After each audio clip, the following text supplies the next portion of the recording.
Lost $20 on his football bet. But other than that, we ain't nothing, just good old boys. Good old boys, we're all the same. Ain't no way we'll ever change. Ain't no Hey, good morning. Not Good morning sure to what's you. going on. I don't know why we're not on the. Why? It says live. It says live. I don't know. I don't know. Maybe it'll come. Folks, let us know if you can see a video on your broadcast. There it is. There it is. Okay, good. We're good. Yeah, now we're good. We look too good to be just on radio. Welcome, Magic 95.9 listeners. We love you folks on the mothership. Got a little delay somewhere, but Hope you had all an right. enjoyable morning with the great Bill Posey. Bill had Leandro De La Garza. I haven't seen Leandro for a while. No, I haven't. He's been busy. I think he's been working, doing other things. He might have been. Welcome to the South Texas TV studios. There's Patricia Nagel checking in. We'll have an Astros update for you. Astros yesterday missed an opportunity to eliminate Joe Biden, but he's guess we don't have any true patriots on that program. Well, too many Cubans. Too many Cubans. And I too many saw Republicans. Saw nothing. Welcome to the Wade and Carter Show. South Texas TV studios. Glad to be here. Good morning, Mark Kurtz. What's the Deerlam, AT Deerlam hay and feed weather gonna do today? Well, you know, they just got tired of doing the scientific side. They've decided that it's going to be 80 and then 100. That's what are the odds, folks? What are the odds? It'll be 80 and 100. I think it's 80-ish, around 100. Temperature right now is 80. The high today expected to be 100. I expect it to I expect it to go up a little higher than that. Before we get rolling, though, and we don't usually do this sort of stuff on this show, because otherwise that's all we would do. We'd be Brother Gary 2.0. But this one's worth it. Our good friend Ralph Salazar, who does the show right after us here on Magic, really, for those that watch or does listen the sales, on the 95.9, drives the bus, washes the uniforms. He does a lot of stuff. Ralph's the Hall of Famer. And today, he and his wife, Esme, are celebrating their 52nd wedding anniversary. So congrats on that milestone. And she's a good luck to many, many woman. more, Esme, Yes. because how you've managed this long, we'll never know. Absolutely. No, that's awesome. God bless you guys. You're a wonderful family, and you've been through a lot together, and we're proud to call you our friends. James Kerr says, I'm banking on 107 today. We'll get... That brings up a thought, but let's go through roll call, and then we'll come back to James. Stuart Martin, good morning. Kendra Douglas, H.R. Mallory checking in. Junior Samples, Lisa Poole, Scott Tomko, Judge Posey, good morning. Bobby Leister, already looking forward to Caldo Wednesday. Roy Gutierrez, Andrew Alvarez, Paul Rodriguez. James Kerr says Tuesday's like second breakfast. Patricia Nagel, good morning. But to extrapolate that, it's like a stale bagel, though, because sometimes Tuesday's a slow news day. You know, we've talked about, and you've witnessed it here, for years now, that the government likes to leak out little bits of important stuff on Friday so that it gets buried over the weekend. And all the TV shows like Meet the Nation and all that are supposed to be so poignant, they've already got their agenda set for Sunday, so nobody ever says, let's just stop. No. Let's just address what happened with Hunter on Friday. That doesn't happen. Wow, they don't want to. Yeah, they don't want to deal with it. No. Charlotte Dick, good morning. Scott Snow checking in. But James Kerr says, I'm banking on 107 because our high today is 100. That's the predicted high by the National Weather Service. And the weather brought to you by AT Deerlam Hay and Feed. But he says he's banking on 107. Is he taking he's taking the over on the 100? Right, he's taking the over. Not the under. I bet you could place a bet on that in Vegas. Certainly in England. Because I know they bet on everything over there. Sure. But that brings me to the point.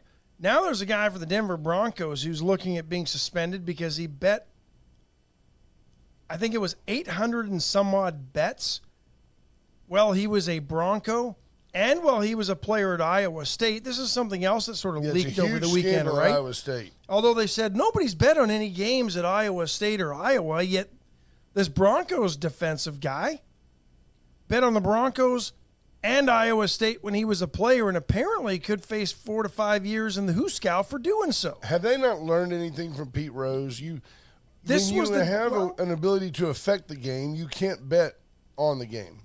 Even if you're not playing, you can't bet. It's illegal to be betting on NFL games if you're an NFL player. Right. Or at least a violation of league rules. I don't know that it's illegal, but and let's go on to why. The reason why is because the NFL does not exist without gambling. Period. It doesn't. The NFL, there's not enough interest in the NFL if people don't have a bet on the game. And at the end of the day, if you ever create the illusion or leak out the fact that as a participant in the program, you have the ability to affect the outcome of a game for your own personal gain, then you skew the bet. And if there's no bet, there's no NFL. That's just the way it is. The NFL is the perfect vehicle for gambling. That's why there's fantasy football. That's why there's DraftKings. That's why there's all those things, because without them, you don't have an NFL. But the NFL existed long before those things. Well, but there's always been gambling on it. I mean, that's how it grew, was TV and gambling. I mean, well, yeah, there's a reason. There's a reason that Jimmy the Greek was on Sundays on CBS Today or NFL Today on CBS, right? It's only been in the last 10 or 12 years that you have a pundit usually on the panel who talks about the spread. The Jets are a 7-point dog here at home. I'm tempted to go with the Jets. That's, and by the way, they've got Ash Wade at quarterback today, and he's a notorious Jets bettor. So, you can't have that. You can't have that. And they even talk about some of the bets in games now. Yeah. What the line is, what's going to happen on the, will so-and-so score on the first drive of the second half, make your bet now at DraftKings, right? What if you find out that Rapinoe lady had the under? She bet on Sweden, and what if she went between the end of the regulation and the PKs and either herself or told her friends, hey, bet on me missing this kick. Because I'm going to miss it. There you go. There's Bobcat Watley. Bobcat got the plane off this morning, no doubt. And when your response to what is your biggest accomplishment as a member of the women's national soccer team, and you say equal pay, maybe money's driving her more than her allegiance. And I'm not the only one. There's a lot of people out there who think that maybe there's something more to her missing that PK than just missing the PK. Yeah, she's And I don't. And again, I don't. She walked away smiling, and people are like, "Oh, look, she's not even mad." I mean, how else do you? That's how people. Yeah, deal some with people stuff, react with things. Kamala Harris laughs when she's nervous. Unbelievable. But it does make you wonder. I just it has to. It's getting into every aspect of sport these days, and college athletics. Already rocked mostly by scandals in basketball over the years, right? Yeah, because basketball is so easy to affect a game. You saw the documentary about the guy that was an NBA referee. Do you remember this guy? He used to call games for Michael Jordan. He used to call he. It's very interesting because he does talk openly about the double standard that exists in the NBA and that it's league mandated. Like, we don't call that travel on Michael Jordan, but we might call that on me. Yeah, the sixth man, he can't do that. And Rambus got away with a lot. He did, but he was the best sixth man, right?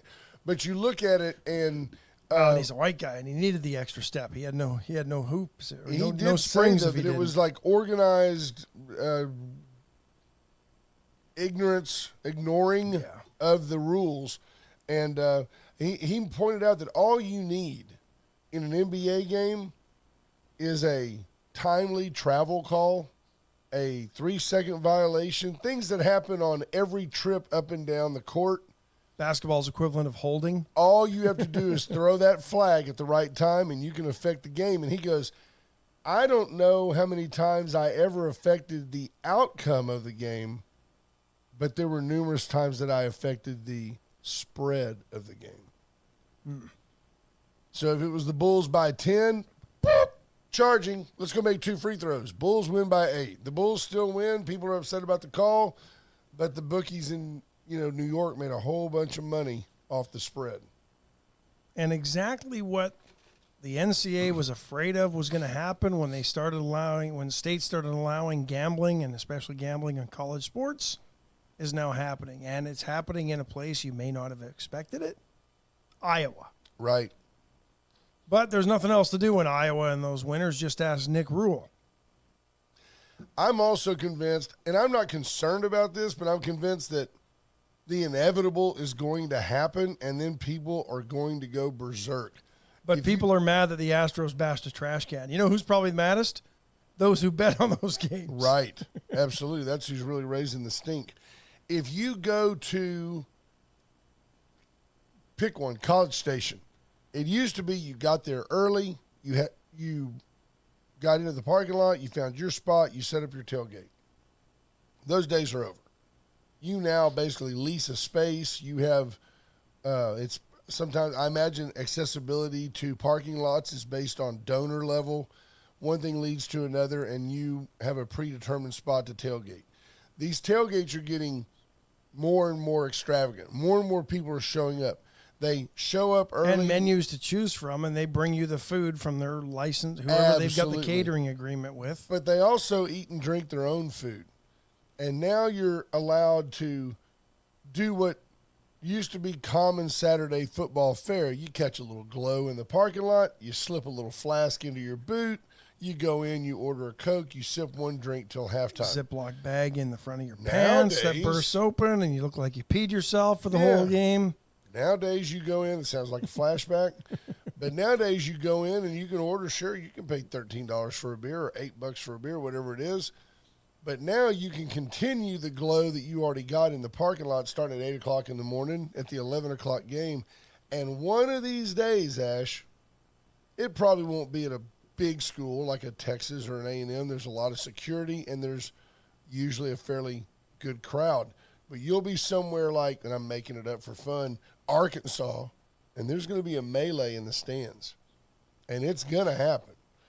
And it's going to reflect poorly on all these schools grabbing a buck, because they're like, all the colleges have all been like, why can't we sell beer? Good Lord. I will say this. I don't see it, because, I mean, I think there was worse. I think kids would get trashed and then come to the game. Yeah. And they'd be trashed from the start. The one thing they do a good job of, though, is separating opposing schools. They do. Fans. They do. Did Tomko point out that since the Astros were off, the Rangers won yesterday? Is he a Rangers fan, Scotty? I think he is. Oh, Scott. Yeah, I know. I watched a little bit of that game, and the A's got off to an early start. Scored early. You see, the Rangers are playing the easy schedule now. We're the ones that have the Yankees, the Orioles. We're the ones that have the tough schedule right now. It'll even out. It will even out. We just have to hang tough. So I guess we're 3 back since the Astros were off last night. Astros update brought to you by the fine folks at First State Bank. We don't understand. Not going to bother. I'm assuming your video is good. Ours is dead. It's just frozen, but I think we're good. There's a way to check that. But nobody's complaining, so maybe they like it better this way. I don't know. We don't look normal. You look so natural. Astros update brought to you by the First State Bank of Louise, the friendliest bank anywhere. It doesn't actually have to be Louise. Working fine. Friendliest bank anywhere. Patricia Nagel checks in, reminding you that you can go in. And I'm going in. This is a great deal. Caden comes back to town. He's at practice right now. These kids, when they're done with 2-a-days, I'm taking him into First State Bank and opening him an account. I'm going to open him a checking and a savings account, so he can move money from one place to the other with online banking. Guess what, folks? It's all free. And on top of that, they're going to give him a backpack. 2 backpacks, maybe. Open up 2 accounts. Backpacks. One for his brother. Plus, whatever I can shoplift. If I see like a red stapler, I'll take it. Yep. Sure. Scott Tomko says he's a fan of both Texas teams. Scott Tomko's a great guy, period. Junior Sample says video's good. It's what's on it that's the problem. Stuart Martin asking if we color coordinated shirts. Actually, mine is a pinstripe, and it's blue, kind of a royal blue and brown stripe. It's subtle. You can't really see it on the screen. It's lovely though. But it's not. It's more gray Magellan fishing shirt. It's just showing up a little bit. The monochromatic twins are here for you. But Yeah, I have to tell you something. I we hate talk to do often, this. but we don't coordinate wardrobes. But what? I hate to do this, but I got to tell you something. I'm gonna tell. In fact, I'm gonna isolate you. Don't do that. To get your reaction. I have had numerous. I don't mean several. I'm not talking about like this. I'm talking about numerous people come up to me. Some expressing surprise. Some just expressing the fact that Junior Samples does a tremendous job as a guest host and is interesting, funny, and witty. Those are the people that tune into the show that are blind, deaf, and mute. Right. I was just, in other news, there was a mime convention in Victoria. No kidding. Just yesterday, I visited with John Paul Hull, and JP said, that dude's good, man. He's good. He's witty. He's funny. He's informed. I said he's often wrong, but he's seldom in doubt. Well, JP's never been known for his taste. Right? Andy Rokovich, good morning, says he's going to paint his office navy and orange today. Awesome. Who is? Andy Rokovich. Oh, cool. He's coming in for some Astros colors. BJ Nelson, good morning. Buddy Stavanoa checking in. Marvin Mickish, better late than never. Dottie Bitterly says agreed. She agrees. I think Junior does a great job. No, I'm not gonna bash him, but that's because well, that's what we do. We can still bash him. You're gonna make him cry. He says. Oh yeah, he's tearing up right now. Absolutely. Linda, he's like he's like right now. It's like Sally Field. You like me. You really like me. Speaking of not being liked, let's take a quick break, and I want to introduce you guys to something about people's feelings that I think is transcended over into the sports world. Well, we got to get to the Astros update first, maybe. I thought we just did that. Well, not really. They were off. I did. Well, yeah. Astros were in D.C. yesterday. Went by and saw had the day president. Off, saw the president. It's time to end that charade and that's parade a joke of a champions deal. through the White House. And I've been a long critic of this, going back to even on the air during the Trump administration. I said it's time to get rid of it. It was time to get rid of it long before Donald Trump, long before Barack Obama. It's tired. It's played out. It doesn't mean what it used to mean because we no longer just invite the champions. We invite almost anybody that we feel worthy, right? You got a green ribbon. Show me your green ribbon, Billy. Yeah. But the thing is, you have to picture the scene, and this is not a bit to slam President Biden. He has more important fish to fry, whether he's frying them or not. And at the end of the day, he has to go through probably a 20-minute briefing. Now, the manager's name is Dusty Baker. He'll be the black guy in the suit. He's been a manager for a long time. He's a Hall of Famer. This is his first World Series win. I mean, they're bombing Biden with factoids so he can say, Dusty, congratulations on your first World Series, so that he comes off like a huge fan of the team when he really could not care less and does not have time to be there. And said stupid things like, I was cheering for you when I was a kid, even though I'm older than you. Right. Not to mention they didn't come around until 1962, and he was already long gone from Scranton at that point. And he probably would have been a Pirates fan if he grew up in Scranton. Could be. BJ Nelson adds VISD special called school board meeting Wednesday at 5:30 p.m. Consider yourselves invited. So, Victoria, you're invited. The VISD building over on Prophet Drive. Scott Tompkins says, when is the women's soccer team going to the White House? Oh, yeah, never mind. You know what, Scott, though? They probably will. Because of all the hatred. Joe Biden said, you represented us well. They did not. They did not represent me, taking a knee, not standing for the anthem. They did not represent me. Don't call me a hypocrite because I don't watch the NBA for the same reason. I no longer watch the NBA at all. Well, and I get it, they're standing arm in arm, Vietnam's team, because they'd be killed if they weren't. Right. But Vietnam free now? They're not. Well, they're still communist leaders. I guess they've Are they? They've done a better job of. I think they made this shirt. Embracing the West. Yeah. Well, because they're really no threat, and they never were a threat. Yeah. To world security. Regardless of think of Vietnam as like Russia and Ukraine without the resources. I mean, there you have it. And I mean, maybe Rice the and jungle. population of, I don't even know what their population would be. 20 million might be high. I don't know. That's high. Yeah. That's high. But they were never, ever a threat to democracy around the world. No. Ever. They were purely a vehicle for the industrial military complex Absolutely. to build up Yep. and for the U.S. to compete in an arms race against Russia, which we won. Yippee. We won it. Yippee. Yeah. Folks, Allen's Record Service, 578-6300. Let Allen be your tow-to company. You got a problem, you have a battery that dies, and I'd love to hear from you. If your battery dies and you need a jump, get a jump and go to insert battery company here that we could promote. We'll tell you for now, go to Atzenhofer, atzenhofer.com. Let Atzenhofer help you. They can put a battery in. Get a battery back in your vehicle. Allen's will tow you directly there. The truck knows the way because they take it to the best body shop in town at Allen's Record Service and Atzenhofer Chevrolet. The VCS companies for all your communication needs. They power the Wade and Carter program. Let the VCS companies help you with your next. Yeah, they provide our iPhone phone. They provide our 15. phone line. Absolutely. Stop on by and see them. The only locally owned and authorized AT&T retailer. Right there. Never lonely. They're always busy. Absolutely. Chestnut Furniture for over 100 years. Downtown Victoria, serving you and yours and your grandparents and their grandparents. Chestnut and Love make your house a home. Drive by and see why you just always do better at Chestnut.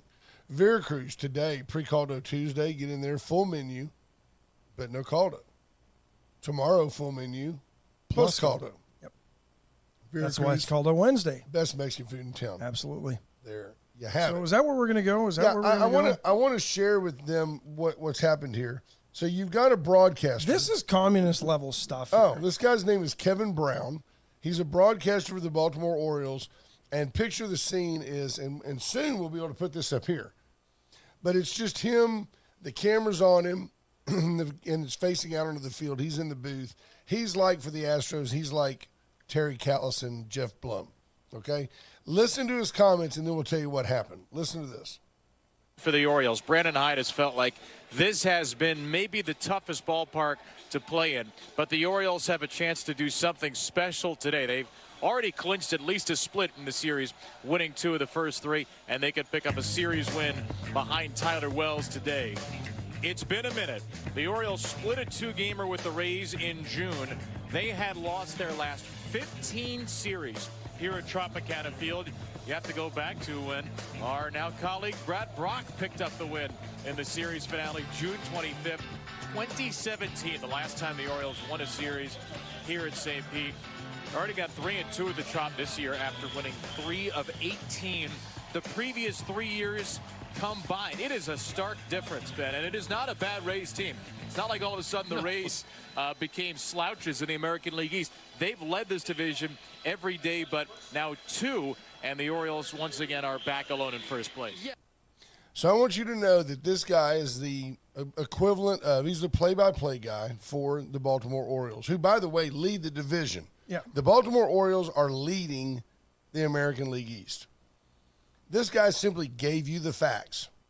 It's all I heard. It's all I heard. I listened to the thing 3 times because the Orioles suspended this man and took him out of their booth for the negative comments that he made about the ball club. Now, you talk about being woke, and you talk about your feelings, and you talk about, oh, I don't like that you focused on that. If anything, it made me say, boy, the Orioles have really come around because they've already won 2 games here. They can sweep the series, the best they've mustered in the last 16 series in Tampa Bay, who is a good program. And Baltimore has been crappy the last few years. I can't believe that they're taking complete objectivity out of this guy's bag of tricks.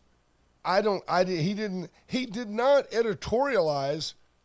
No. Folks, the Orioles have sucked. He didn't do anything negative about his ball club at all. The only thing he said was, this has not been a bad Rays team. In fact, they have led the East. That right here, their criticism from a number of broadcasters across MLB, it drew his removal drew criticism from other broadcasters. If you can't tell people what's going on, what value do you bring as a broadcaster?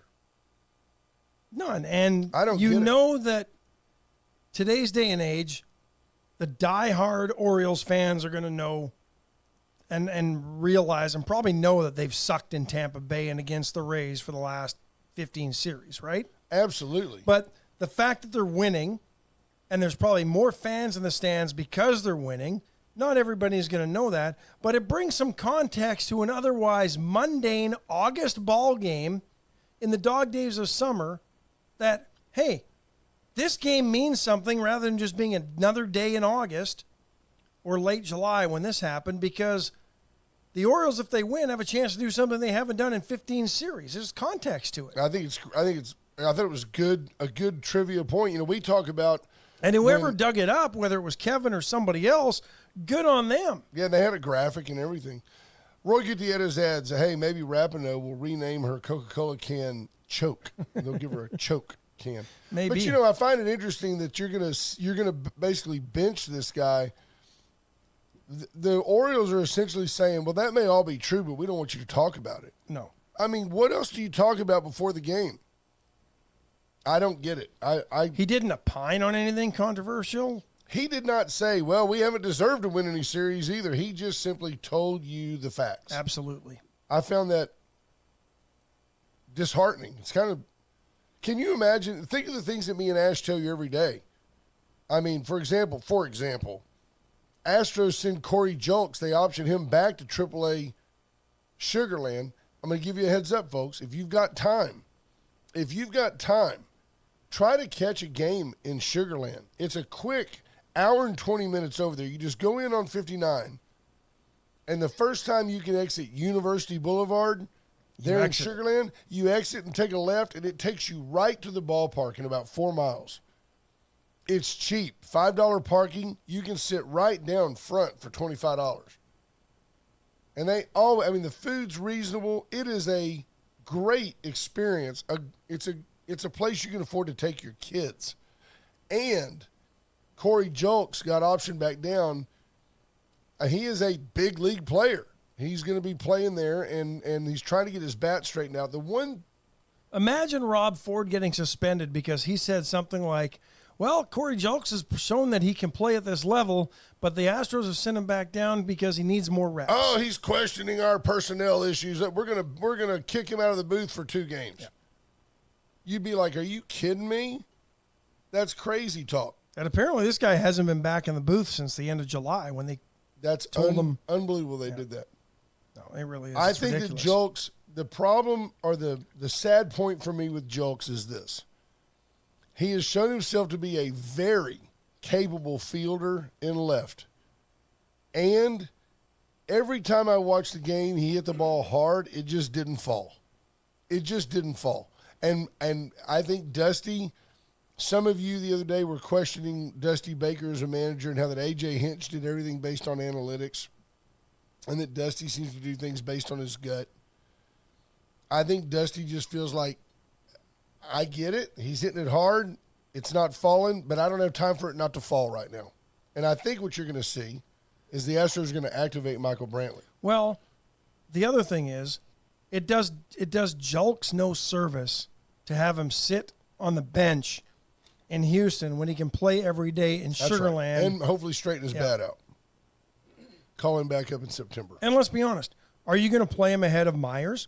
Are you going to play him ahead of McCormick? And if somebody needs to be spelled in the outfield, Myers has been a little bit more capable.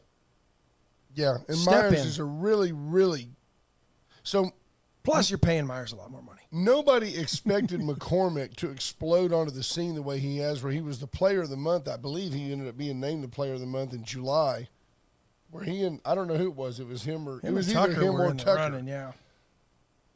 But – to me, he was player of the month in July, and he started off hot enough to maybe be considered for player of the month in August. None of us expected that out of Chaz. But now that he's delivering that, it's not lost on me that Myers is still the better glove outfielder. Myers was the starter out there until he hurt his shoulder last year. And now the conversation is turning to, well, can Chas McCormick do this next year? Right. Right? Is this a one-season fluke, or is this McCormick? Is this the McCormick we can expect to see for the next 5 or 6 years? Is this a career year, or is this the beginning of several career years? He seems very in tune with his game. I listened to Julia, that lady. I know who you're talking She interviewed him, and She does a Chaz good said job, by the way. she's a really, really fine sideline reporter. And Chaz did say, when I'm Julia going Morales. good, Julia Morales, yeah, and she's awesome. Knew it would come to me. He goes, when I'm going good, you'll see me driving the ball to right. He said, those are not misses. I hit the ball when I'm at my best. I'm driving the ball to right field. And sure enough, his home runs predominantly are to the right side of center field. And he has hit the ball extremely well the last several weeks, like 6 weeks. He hit like 400 in July. So Astros are going to be fine. There's a lot of Rangers out there. Rangers are playing good baseball, and the Rangers are playing through a tremendous number of injuries to key people. Young, the third baseman, down with a broke his thumb or something. Luckily played the A's yesterday. I mean, I watched the A's make miscue after miscue. Toss to the pitcher covering at first. He couldn't handle it. Center fielder jumps to make a catch he had no business jumping for, and kind of thought he was going to hit the wall. He was close, but he didn't need to jump for the ball. In and out of his glove. Just typical. Those of you that played this great game will understand what I'm saying, but if you're a casual fan, it's a lot of things have to happen, Ash, for a guy like Framber Valdez to throw the splitter, to get the ground ball for the oh-so-routine 6-4-3 double play to end the inning that the Astros turn as well and as often as anybody. The Astros up the middle, the Astros infield is once again as good as any infield in Major League Baseball. We have guys in Alex Bregman, Jeremy Pena, Jose Altuve, and even Mr. Abreu, who could all start for 20 teams in Major League Baseball. Somehow, Dana Brown and Mr. Crane have found a way to keep all these gloves on one team. And I encourage you to accept that these are, of all time, the glory years of the Houston Astros. It's no different than when I lived in Dallas and I was there in the 91, 2, 3, 4, 5, 6, that era with Troy Aikman.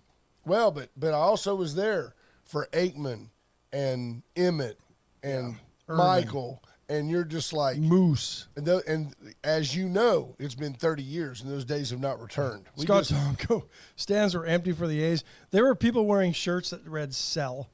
It is unbelievable. You know, I think In they're going to A's move the colors. A's to Las Vegas. And would you maybe instead of calling them the Angels, would you maybe call them the Las Vegas Aces? And still use a black A with a halo over it, a gold halo. They're the over A's, though, not the Angels. Oh, okay, you're right. So the A's, you call them the Aces, and make the logo black, With like the Raiders. like the spade. Yeah. Nobody is black and silver in Major League Baseball. White Sox. Well, I guess they're more black and white. Yeah. But you know what, though? I Mostly black. still think Oakland's missing it by not going back to Kelly Green. That forest green is just kind of drab. Agree. This sensitivity moment brought to you by First State Bank of Louise. It's a bonus for them. For all your decorating needs, reach out to Ash's wife. It's a little known fact. She's just the face of the business. Ash is the one who comes in and goes, put this baby's breath right here. What is that foam that you use when you put your flowers into it? Foam? There you go. So he knows. Don't let them kid you. Great Barn Mercantile, folks, open today at 10 o'clock. Get over there. Airline and Laurent. Straus's bought a nice table and chair set from Cheryl on the weekend. So. P. Strauss? Yeah. Love P. Strauss. So they'll enjoy that. It kind of hurts me. I don't ever see Patrick check in anymore. I don't know if – I think he got mad at us once about an Aggie deal, and I know he still listens. Would have got mad at you. Well, of course he would have gotten mad at me, but I don't bash you. I've looked at the Aggie schedule. UT thing. I've looked at the Aggie schedule every way I can, and I'm really serious, folks. I've got the Aggies going 7-5 this year in football. I talked to one of my really super close, super smart former college roommates who he says the Aggies go 9-3. He says that they're going to lose to Alabama, Tennessee, and Miami. And I said, they get Miami like the third game of the season. They play New Mexico. They play some, they always play a dog or two.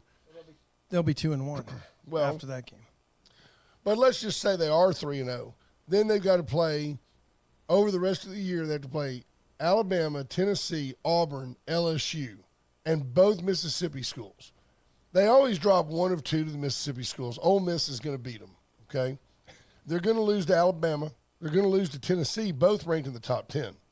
They're going to lose, if not to Miami, then they'll lose to Arkansas. I mean, it's kind of that. If you happen to get by Miami, then you're going to lose to Arkansas. You're like a 60% chance of losing each one. Yeah. So if you beat one, you're almost mathematically assured to lose to the other. I've got them going 7-5. I've had other smart people say 6-6 at best. No, I don't see him in double-digit wins. No, and I think within a game or two of 500 is probably too low. I think they could win 8 to 9 games. Yeah, that's where I see them. They should. And what's interesting about that is after coming off last year's blip where they went 5-7, it's going to be very interesting to see if they go 8-4 in the regular season. Does that keep the dogs at bay? Well, that's what I was going to say. I think they need to win 8 games to keep Jimbo Fisher. Well, I'll be honest. I don't know that Jimbo Fisher goes anywhere. Nobody's going to take him. Nobody's going to take him. $10 million a year. You're going to be paying him probably 3/4 of that to sit on the sidelines and a new coach. They've got Bobby Petrino on the sidelines, the former Arkansas coach and motorcycle Louisville coach, and he's an offensive genius. His philosophy is FTS, feed the studs. You got running backs, you got wide receivers. How do we get the ball in their hands? I'm not sure he could handle being head coach at A&M, even on the interim basis. No, not with his penchant for Harleys and young women. No, but I think he'd be fun to hang out with. I think they turn it around. But it'll be a tough. Speaking of college football, it's interesting now that you've got presidents, other ADs.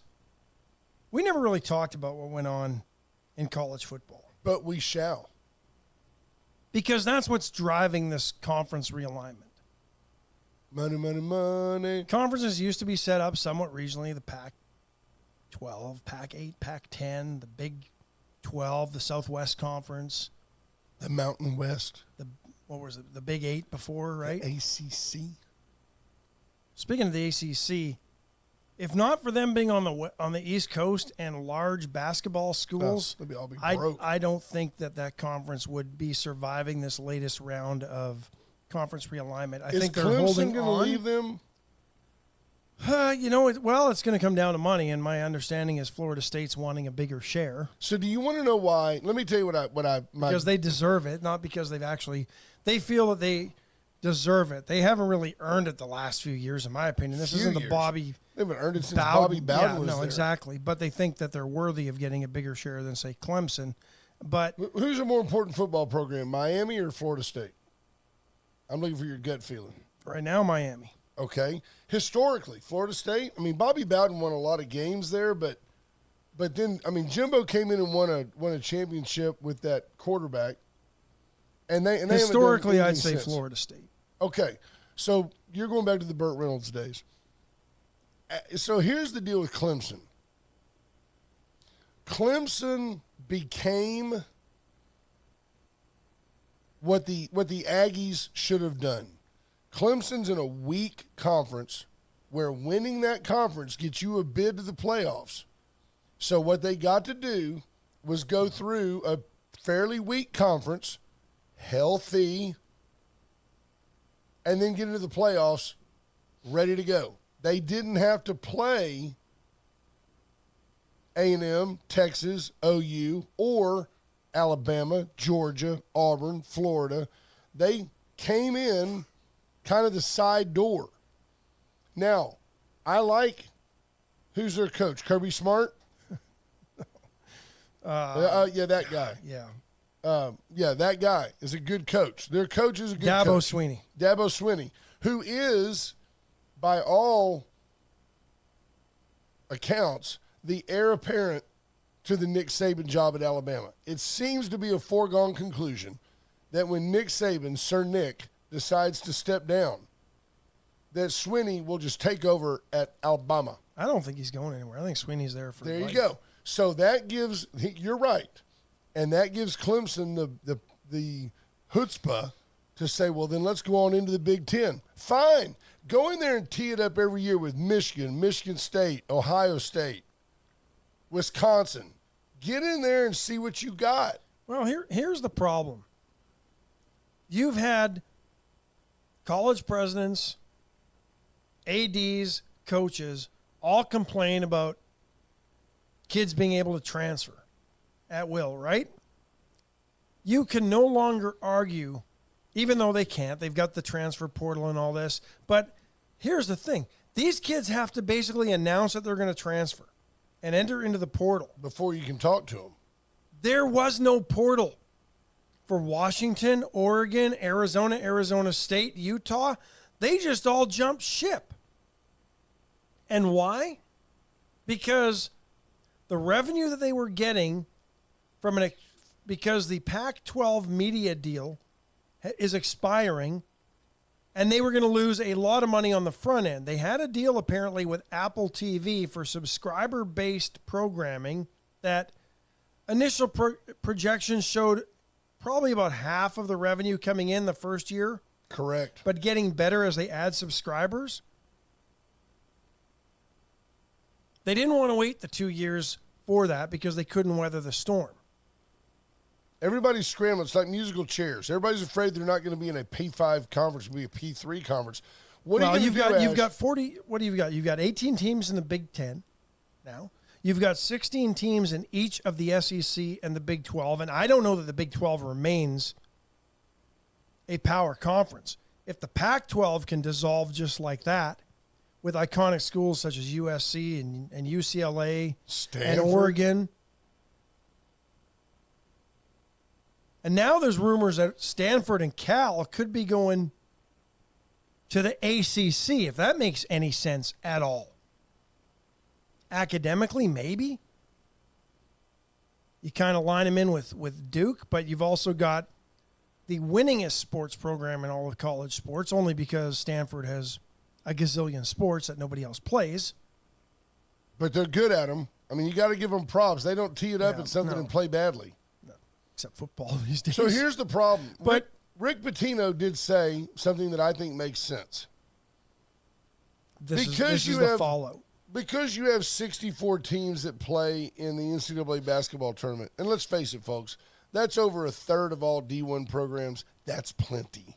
There's never been the best team in the country. Actually, it's not even a third. 68 teams make the tournament with the play-in games. There's 300 and some odd change basketball programs. Do you think D1. there's ever been a chance ever that the best team in the country didn't make the NCAA tournament? No. Me either. Never. So 68's Unlike the football plenty. playoff program. Absolutely. There you go. You're where I'm going. You play the football in whatever drives the network bus. If Stanford needs to be in the Big Ten, which, by the way, is a great academic alignment for them, then that's where you put them. I mean, and I'm being well. There's sincere the dishonesty though in the alignment of conferences. Well, we want to be with like-minded schools and academic-like schools. There's no. If that was the case, Stanford would be in the Ivy League. But see, I think the government's involved in this. To be honest, I do. Because the government, these institutions like Stanford, Texas, Michigan, A&M, If not, they will be with all this They realignment. get huge research dollars from the federal government. It's nice to be able to say, hey, Stanford, we're teaming you up with Michigan on this one and want y'all to work on this fusion program together. Here's $2 billion. It's easier. Yeah, but it's not like they're right beside each other and you can just build a joint lab in the same Nor town. do you have right? revenue sharing No. at the academic level.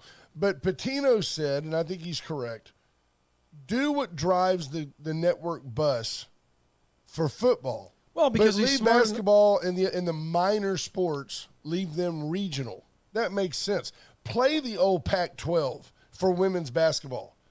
Play the old Big 12 for volleyball. You can't afford to bring Stanford to Michigan on a Friday, play a weekend series, come back to Michigan State on a Tuesday. The money is endless. It is expensive. Well, and I think D1 athletics will realize that because most of this isn't happening until 2024. So we got 1 year to enjoy it as we know it. And we could already have the apocalypse by then anyway. Well, that's true. What do you think about an era where Putin is behind this? People are pulling the cable? You're seeing already ESPN revenues dropping, Disney not helping that, ABC not helping that. What happens when these contracts renew at a time when schools are having to pay more than ever to travel and the networks, wink, wink, collaborate, collude, and say, hey, guess what? I know we paid you $8 billion last time. This time it's only worth 5.5. Well, we're already seeing that with what happened with the Pac-12. The Pac-12 network, and it was a poor decision at the start, and everybody told Larry Scott at the time, don't do it. They went pay-per-view only. Basically, you had to be a subscriber to the Pac-12 network to get it, and it absolutely destroyed them. They were way behind these other schools in revenue and revenue sharing, but even that model, Apple's not coming back with the same $20 million per school guarantee that the Pac-12 network had promised the Pac-12 schools. Right. I'm just throwing a number out there. It's half of that from what I've been told. Whatever that, I think it was 17 or 18 million based on shares. Some schools I think might have got more than that, but regardless. But I think what you're going to start seeing once the schedules have to play out, because let's be honest, football goes and plays their 6 away games every year, and they play some non-conference games. Washington last year was at Wisconsin. Beat them, by the way. Things like that, right? Right. But the tennis team isn't going from Washington State to Michigan to play a non-conference tennis tournament. Right. Once those realities set in, college athletics is going to be in a lot of trouble at the D1 level. There you have it. I'll tell you that. And I think they're going to lose a lot of football fans who may not have an allegiance to one school, because let's be honest, there's still a lot of people that didn't go to college, but they like the illusion that college athletics is, at that level, is still amateur athletics, college football. But I think they're going to lose it because it's starting to look more like the NFL. Let me give you one. You also have so I've got great Aggie friends who've told me things like, man, have you seen the players that we've got now? You wait till you get over to the SEC, you got to have some meat on that offensive line, blah, blah, blah. And they're like, man, if we were in the Big 12 right now, we would dominate. And I'm like, there's the trade-off. If you were in the Big 12 right now, you wouldn't have the players you've got right now. You've got a lot of players that want to play in the SEC. And pretty soon we're going to be there too with players that want to play in the SEC. So it's going to be an interesting deal.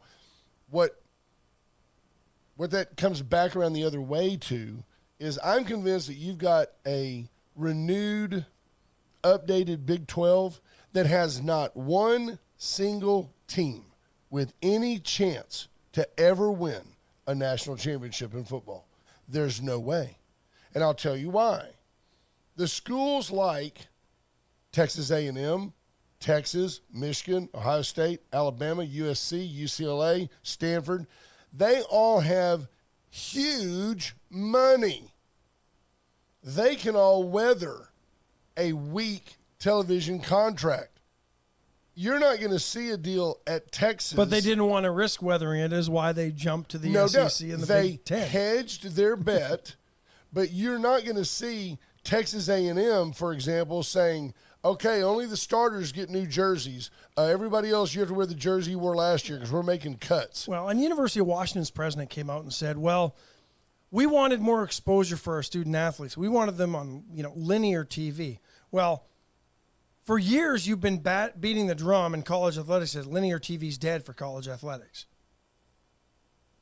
Right? It's the vertical integration, it's the multimedia, it's the streaming, and you just gave up Passed linear on. TV when you signed your Pac-12 network deal 8 years ago, University of Washington. So it wasn't about exposure then, it was about revenues. And it's not about exposure for your student athletes now. It's about revenues. In fact, schools are probably trying to keep exposure down because they don't want their kids entering the portal. They don't want them in the portal. So she's full of crap. But imagine being Baylor. When Baylor wasn't, I know you still look at Baylor and go, well, Baylor's good now. Well, they're really not, but it's okay. And if not for government intervention, they would never have been in the Big 12. So, yeah, if it would have been for Ann Richards, they would not be in the Big 12. But let me throw this at you. Baylor used to drive over to Houston and play, drive to Austin, drive to College Station, drive to Fort Worth.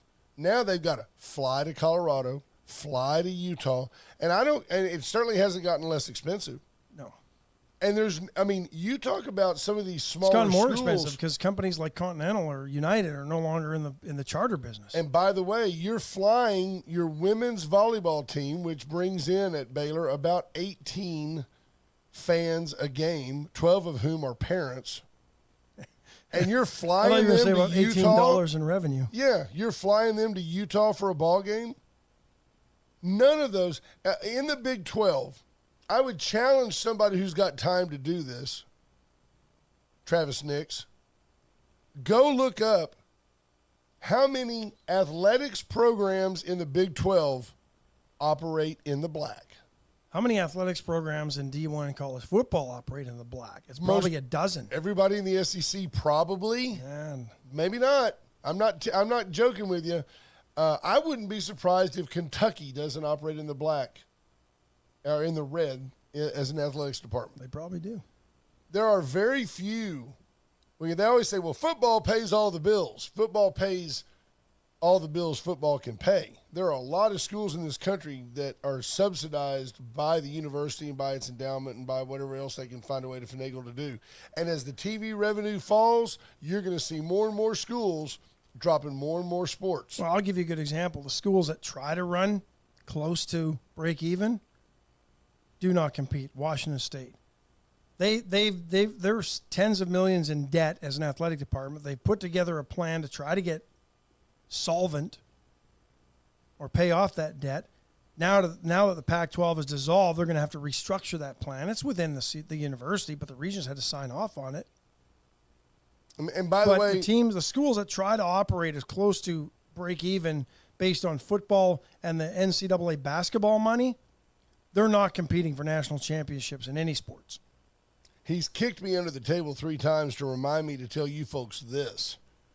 When we invite you to participate in a UHV Jaguars fundraiser, understand that you are the folks that fund Jaguar sports. There is no TV deal. There is no conference revenue sharing because there's no conference revenue to share. At the end of the day, the athletics department, I used to say, well, what does it cost? Get a baseball player, go sit him in that classroom. It doesn't cost anything to let him sit in that empty chair. Au contraire, the baseball department, baseball team has to pay for anything they call a scholarship. The baseball team has to raise the money and pay the university for those hours of school. It is not free. It is not viewed as an advertising arm of the university. And there's a number of reasons that they have to do it the way they have to do it. But you need to understand that you matter when it comes down to NAIA, D2, D3 sports.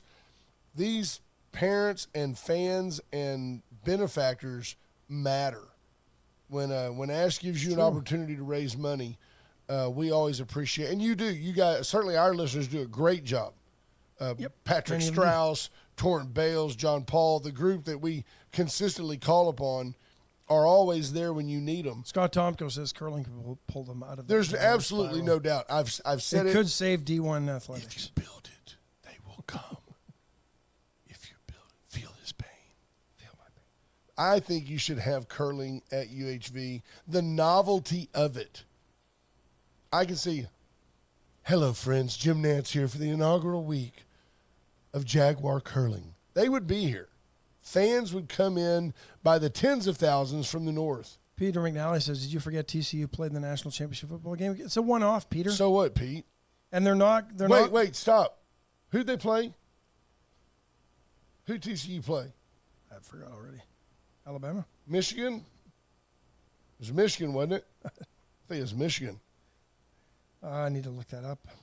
Honestly, I've slept since then. It was Michigan, I'm pretty sure. Harbaugh won the championship, didn't he? What I'm going to tell you is that whoever they played just scored again.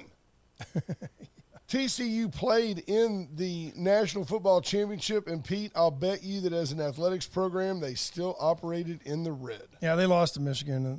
What was that final score? They beat Michigan in the Fiesta Bowl. So who did they lose to? Ohio State? I'm getting there. SMU, Eric Dickerson? No, they lost to Georgia 65-7. 65-7.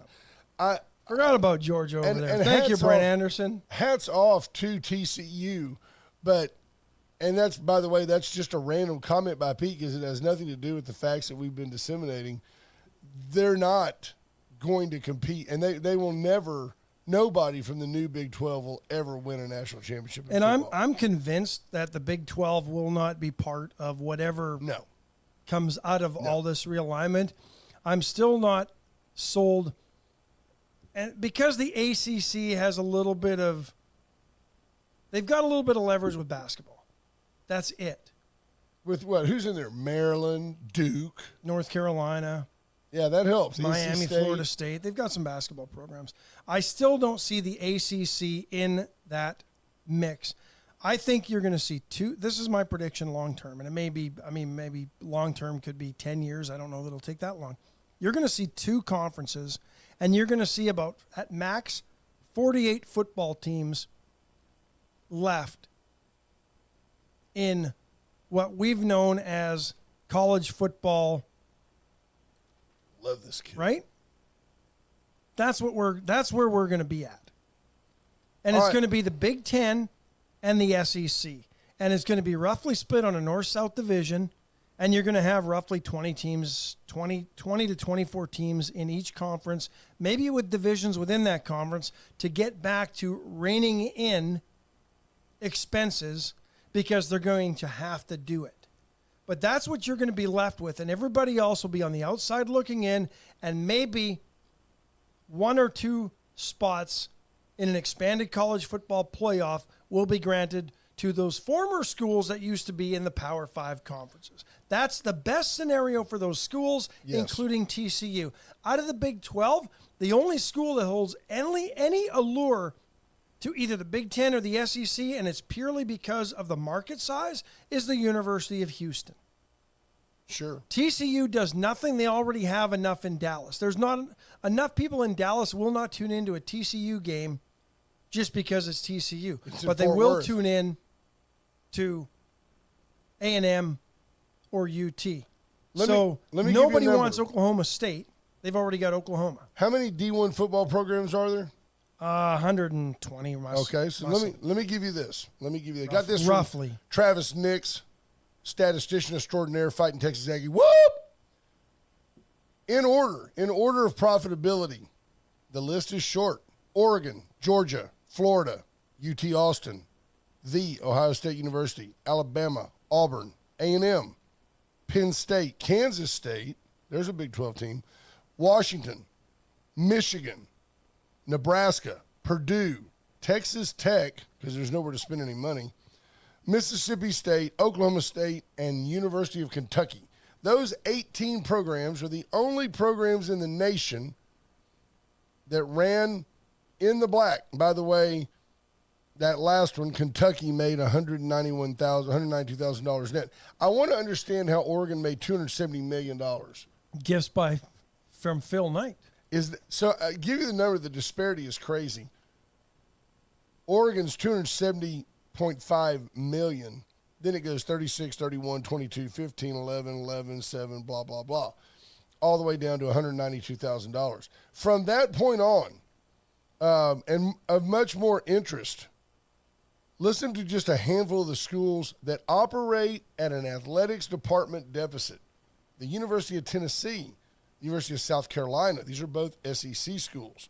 Indiana, IU, Kansas, Iowa State. Of course, they hedged that. They took the under, and they made money off their gambling program. Arkansas, Mississippi Valley State, Coppin State, Louisville, Wisconsin, LSU, Florida. Well, think about that. Coppin State runs close to making money because they're regional.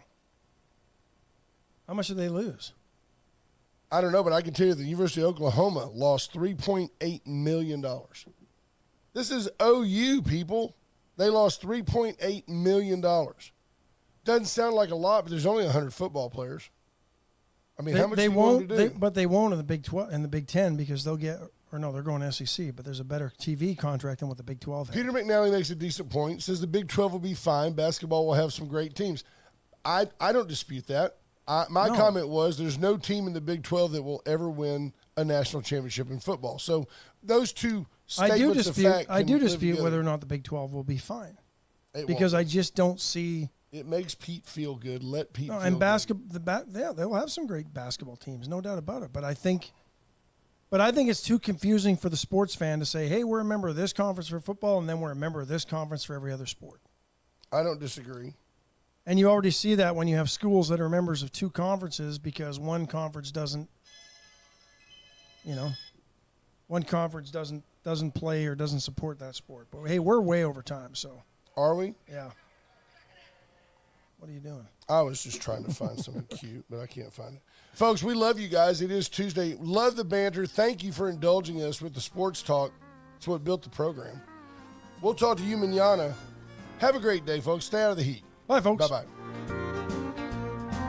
Well, I've been